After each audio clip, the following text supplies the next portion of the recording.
BJP पर अब PM Narendra Modi और गृह मंत्री अमित शाह की पकड़ कमजोर होती दिख रही है। उनके फैसलों को अब पार्टी के अंदर ही चुनौती मिलने लगी है। मध्य प्रदेश में तो बीजेपी के नेताओं ने बीजेपी हाईकमान के खिलाफ मोर्चा खोल दिया, जमकर हुड़दंग मचाया, चेतावनी दे दी कि अगर पार्टी ने टिकट को लेकर फैसला नहीं पलटा तो बीजेपी को हराएंगे। बीजेपी हाईकमान ने अब तक मध्य प्रदेश में कोई बदलाव नहीं किया, बल्कि बिहार में उम्मीदवार ही बदल दिया है। देखिए रिपोर्ट। विधानसभा उपचुनाव में बीजेपी बुरी तरह से फंस गई है। मध्य प्रदेश और बिहार में बीजेपी के टिकट को लेकर जबरदस्त घमासान दिखाई दे रहा है।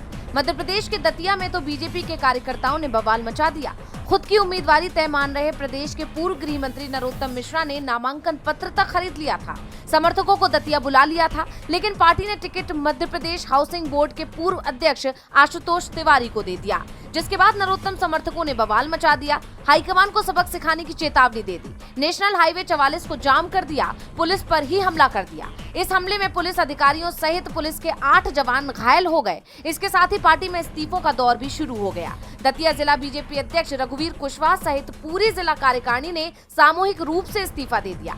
कई पार्षदों ने भी बीजेपी छोड़ने का ऐलान कर दिया। नरोत्तम खुद दिल्ली पहुंच गए, अपनी दावेदारी को फिर से पेश किया, कहा कि उम्मीदवारी पर फिर से विचार किया जाए। लेकिन बीजेपी हाईकमान की तरफ से अभी कहा जा रहा है कि हम टिकट नहीं बदलेंगे। मध्य प्रदेश सरकार में मंत्री कैलाश विजयवर्गीय का कहना है कि पार्टी में टिकट बदलने की परंपरा नहीं है। वैसे कैलाश को शायद ये याद नहीं है कि कुछ ही घंटों पहले बीजेपी ने बिहार में अपना उम्मीदवार बदल दिया है। ऐसे में नरोत्तम मिश्रा ने अभी भी उम्मीद नहीं छोड़ी है, लेकिन उनके समर्थकों के हंगामे के चलते एक बात तो साफ हो गई है कि अब तिवारी हो या मिश्रा, उम्मीदवार कोई भी हो, उसे नुकसान उठाना ही पड़ेगा। दूसरी तरफ कांग्रेस इस हंगामे को लेकर हमलावर हो गई है। प्रदेश कांग्रेस अध्यक्ष जीतू पटवारी ने कहा कि दुर्भाग्य है कि मध्य प्रदेश के वर्तमान गृह मंत्री पूर्व गृह मंत्री के उग्र समर्थकों को संभाल नहीं पा रहे हैं और आज दतिया उग्रवाद की आग में झुलस रहा है। दतिया की जनता और कांग्रेस कार्यकर्ता भाजपा को उसके कुशासन और विफल कानून व्यवस्था का उपचुनाव में जवाब देने के लिए पूरी तरह तैयार है।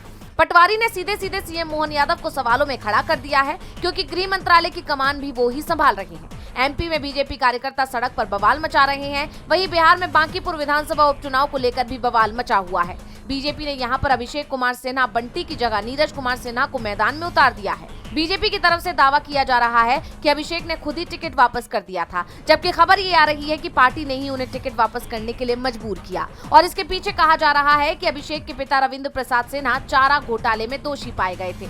लेकिन ये तर्क भी किसी के गले उतरता नहीं दिख रहा है। दावे किए जा रहे हैं कि बीजेपी को अभिषेक की हार तय दिखाई दे रही थी, इसलिए उम्मीदवार बदला गया है। इसे लेकर आरजेडी ने तीखा हमला किया है। पार्टी की तरफ से कहा गया है कि बीजेपी के राष्ट्रीय अध्यक्ष की औकात बूथ अध्यक्ष जितनी भी नहीं है। बेचारे नितिन नवीन के बांकीपुर के कैंडिडेट को नामांकन के बाद हटाकर एक डमी प्रत्याशी दिया गया है। बीजेपी अब कह रही है कि उसके माता पिता के चारा घोटाले में सम्मिलित होने की खबर थी। अरे मूर्खों, चारा घोटाले के जनक जगन्नाथ मिश्रा के बेटे नीतीश मिश्रा आपकी सरकार में 2 विभागों के मंत्री हैं। अब सवाल उठ रहा है कि जब नीतीश मिश्रा को बीजेपी टिकट दे सकती है, मंत्री बना सकती है, तो अभिषेक का टिकट क्यों काटा गया? साफ है, बीजेपी दबाव में दिख रही है। मध्य प्रदेश से लेकर बिहार तक पार्टी में बवाल मचा हुआ है।